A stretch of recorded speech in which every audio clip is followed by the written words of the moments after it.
Ubisoft has added a multitude of limited time game modes to Siege over the years that have offered a variety of unique ways to play the game. These first few initial events would become so popular that Ubisoft would pledge to the community that they would put more dev resources and time into their development. However, as the game has progressed over the past 9 years, the quality of these events and the frequency of them has dropped off a cliff. So in today's video, I'll be telling you the story of how events began in Siege and what ultimately led to their tumultuous downfall. Hopefully, you all enjoy.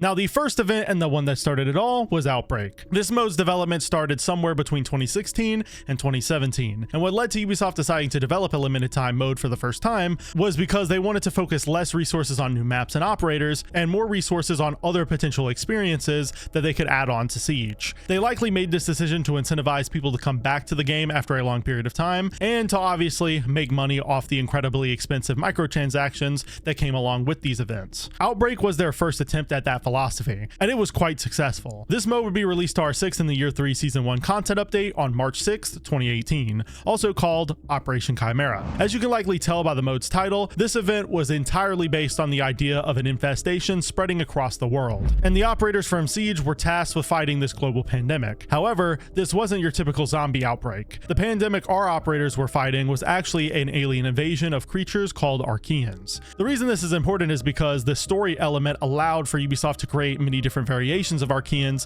to mix up gameplay outside of just your typical zombie enemy. Now, the way this mode was originally developed was as a linear mission-based mode. Each mission would have 2 objectives that the 3 players must complete, which, yes, this mode was limited to 3-player co-op instead of the usual 5-player limit that people had expected throughout the rest of Siege. Now, this event, due to it having a whole lot of content equivalent to a whole new experience, was praised by everyone in the community that played it around this time, and the event's success alone drew a lot of new people to R6 that wouldn't have tried it otherwise. It also undoubtedly made Ubisoft a ton of money due to the event being packed to the brim with cosmetic loot boxes, as I mentioned earlier. Due to all of these incentives, this showed Ubisoft that events were a successful idea for Siege and that Chimera had some real potential with some more added content. So the decision was made once Outbreak wrapped up at the end of Operation Chimera to continue to develop limited time modes for Siege and to also continue developing Outbreak into a whole new game called R6 Extraction. However, the quality of these events would immediately begin to decline after Outbreak, which would disappoint many players going forward. Now, the first example of one of these events would be Madhouse. This was Ubisoft's first attempt at a Halloween event, and it was obvious that this was rushed. The game mode was basically just a normal game of Siege, but on a darker and spookier version of House. This made the event feel like just a borderline excuse to release cosmetics, but I will say Ubisoft did do an excellent job designing them. There is a reason why these cosmetics are still sought after today in the marketplace. They look good and are insanely unique for their time. These types of events that were just reskins of the game's base game modes, like Bomb and Hostage,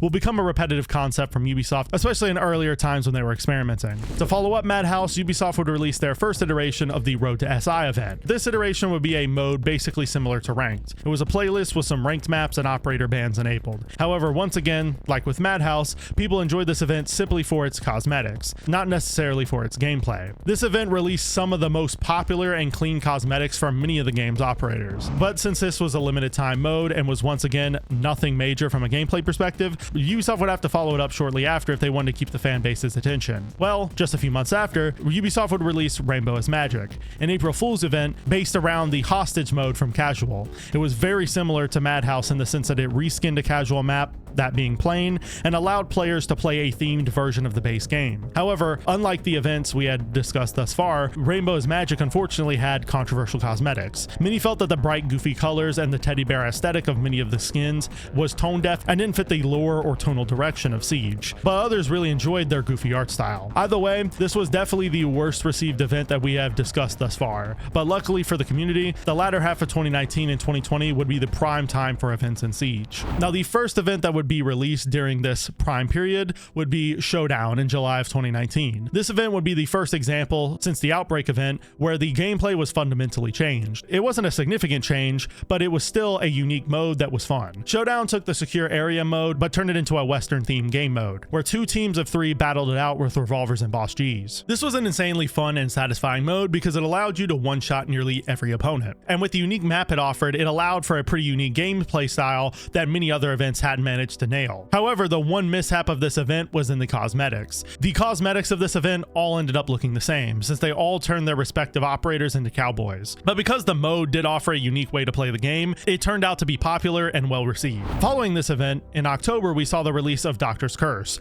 a sequel to the previous Halloween event, Madhouse. However, unlike the previous, Doctor's Curse was a completely new game mode. It had no attachment to the mechanics of base Siege, not even the shooting. This mode was themed as a hide-and-seek mode, where the attackers had to use their gadgets available to track the defenders in the building and kill them with their sledgehammer, while the defense had to try their best to hide from them. The defense won if they managed to survive throughout the duration of the round. The attack won by catching every defender and killing them. This was an amazing event and received community-wide praise. It was arguably the most popular event since the release of Outbreak due to its unique gameplay and its amazing cosmetic style that it continued from the first Halloween event. Due to this event being so good, players were excited to see what Ubisoft was going to release going forward. Well, luckily for us, the community, Ubisoft would release 3 more events over the next 6 months that would keep people engaged. The first 2 were smaller events, one of which we had seen before. Those events being Money Heist and Road to SI 2020. The Money Heist event was another reskin of Hostage, which wouldn't make the community very happy, especially since the skins weren't amazing either. But the Road to SI event would deliver again for the 2nd year in a row, providing awesome theme skins, this time in the Battle Pass, and also providing us with a new map to test out, Stadium. Now, other than the new map, the game mode really didn't provide much else. It was literally just unranked on a map with a unique gimmick, bulletproof glass. However, since the skins were good and the map offered a unique gameplay style,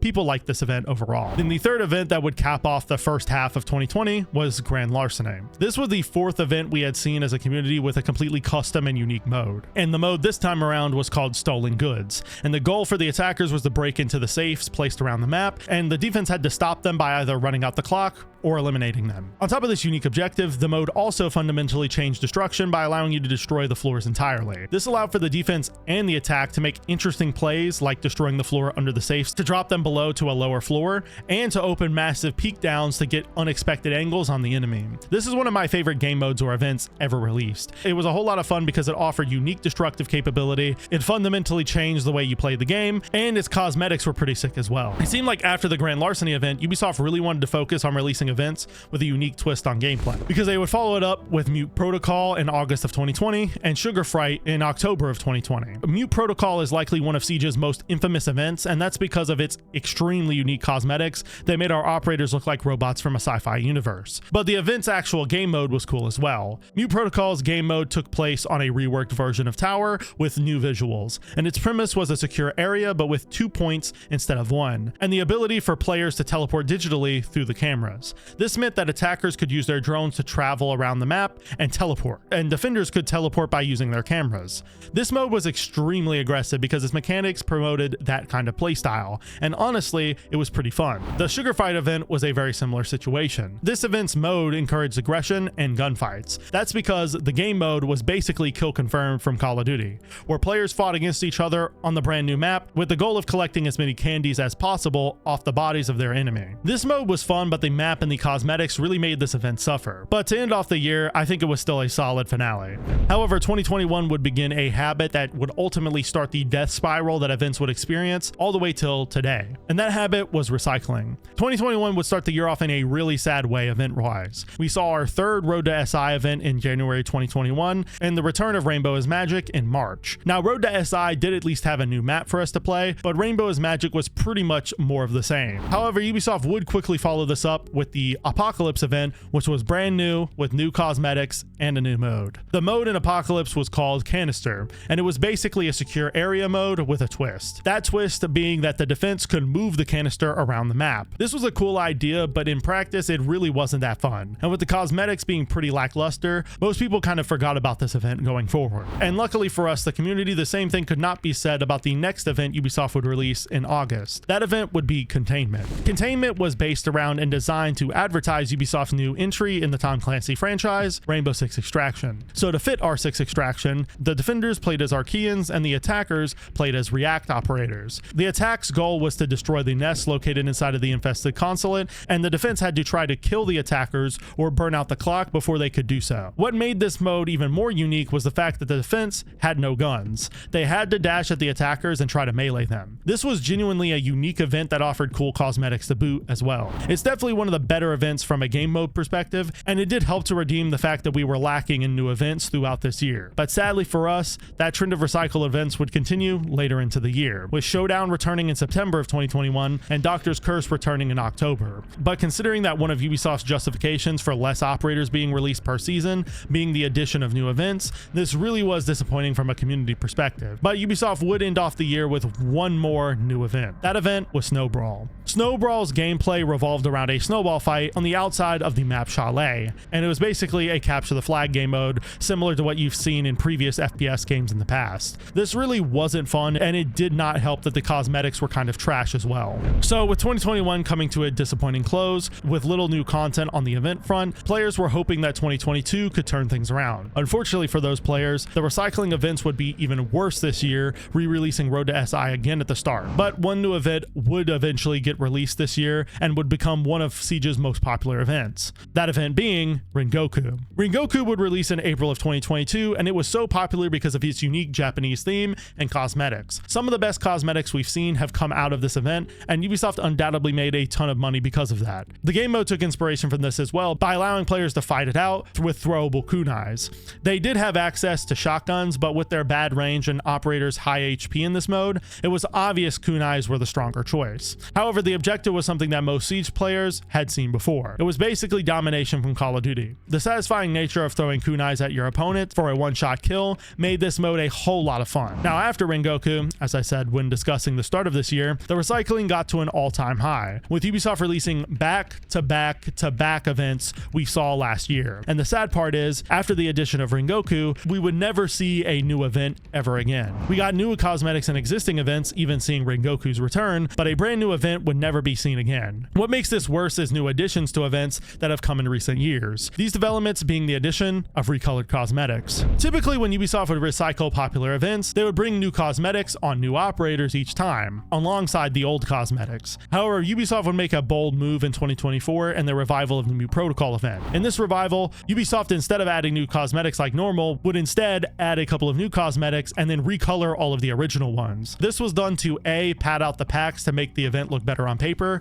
to B, make the cosmetics impossible to buy in the marketplace, and to C, make it impossible for people to get access to the legendary MP5 skin released in this event, and made it only available if a player bought all of the cosmetics in the event. And since every skin in the event was technically new due to recolors being a thing, players were forced to rebuy old skins they already owned to unlock this MP5K skin. This was just a blatant example of Ubisoft being greedy, which I've discussed extensively in the past in other videos, but it's just true. This is what events in modern Siege have come to, a way for Ubisoft to make money with little to no work. All they have to do is re-release content they've already made in the past, recolor a few skins, and profit. With a huge amount of financial incentives in their favor, I doubt we will see a real resurgence in events. We haven't had any meaningful new ones in close to 2 years, and Ubisoft has started to care less and less about them over those 2 years. Hopefully we will get some new events in the near future, because a good quality event can bring new players back to the game, and they can function as genuinely good pieces of new content. Whether that will actually happen or not, we'll just have to wait and see.